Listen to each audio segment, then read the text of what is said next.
Meaning of fray. Fray. Fray. Fray.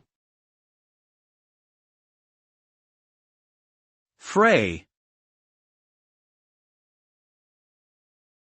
Fray can refer to a number of different things depending on the context, but generally it means to become worn or tattered through use or to become agitated or involved in a conflict. When used in reference to clothing, for example, frayed may describe the edges of a garment that have become fringed and worn over time. In terms of emotions or behaviors, fray suggests a heightened level of tension, often leading to a confrontation or clash. Whether physical or emotional, fray implies a state of wear and tear that can lead to decay or unraveling if left unchecked.